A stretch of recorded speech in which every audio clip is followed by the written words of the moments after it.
Hi అండి, నమస్తే. Welcome back to my channel. అందరూ ఎలా ఉన్నారు? నేనైతే బాగున్నాను, మీరు బాగున్నారనే అనుకుంటున్నాను. ఇవాళ వీడియో వచ్చేసి పుదీనా చట్నీని ఎలా ప్రిపేర్ చేసుకుంటారో చూపించబోతున్నాను. చూసేయండి, చాలా సింపుల్గా ఉంటుంది, ఈజీగా ప్రిపేర్ చేసేసుకోవచ్చు. ఇక్కడ నేను ఒక కట్ట వరకు అయితే పుదీనాను తీసుకున్నాను, ఒక పెద్ద సైజు, అండ్ కాడలు అలాగే ఉంచుకున్నాను.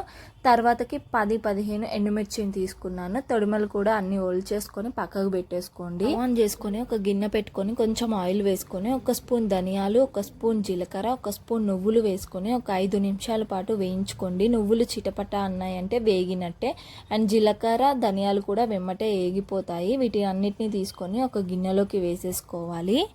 అదే ప్యాన్లో కొద్దిగా ఆయిల్ వేసేసుకొని ఎండుమిర్చిలను కూడా వేసేసుకోండి. ఇక నేను ఒక 15 వరకు అయితే వేసుకుంటున్నాను. వీటిని ఒక 5 మినిట్స్ పాటు మంచిగా వేయించుకోవాలి. ఎండుమిర్చి వేసుకోవడం ఇష్టం లేనట్టయితే పచ్చిమిర్చి కూడా వేసుకోవచ్చు. పచ్చిమిర్చి వేసుకున్నా కూడా మంచి టేస్ట్ అనేది వస్తుంది. ఒక 5 నిమిషాల తర్వాత వీటిని అయితే తీసేసుకొని ఒక గిన్నెలోకి వేసేసుకోవాలి.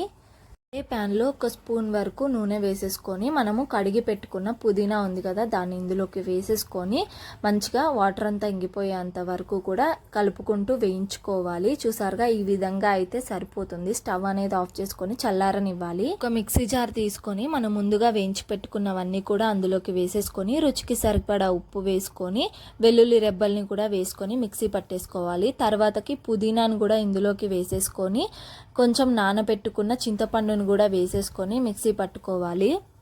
చూసారుగా, ఈ విధంగా పట్టుకుంటే సరిపోతుంది. ఇప్పుడు దీన్ని పోపు పెట్టేసుకోవాలి. ప్యాన్లో కొద్దిగా ఆయిల్ వేసేసుకొని పోపు దినుసులను వేసేసుకొని ఎండుమిర్చి, వెల్లుల్లి రెబ్బల్ని కూడా వేసేసుకోవాలి. కరివేపాకు అండ్ లాస్ట్లో ఇంగువ పౌడర్ వేసేసుకొని ఒక్కసారి కలుపుకొని మనం గ్రైండ్ చేసి పెట్టుకున్న పేస్ట్ అంతటిని కూడా అన్నీ కలిసే విధంగా కలుపుకొని దించేసుకున్నారంటే రెడీ అయిపోయినట్టే.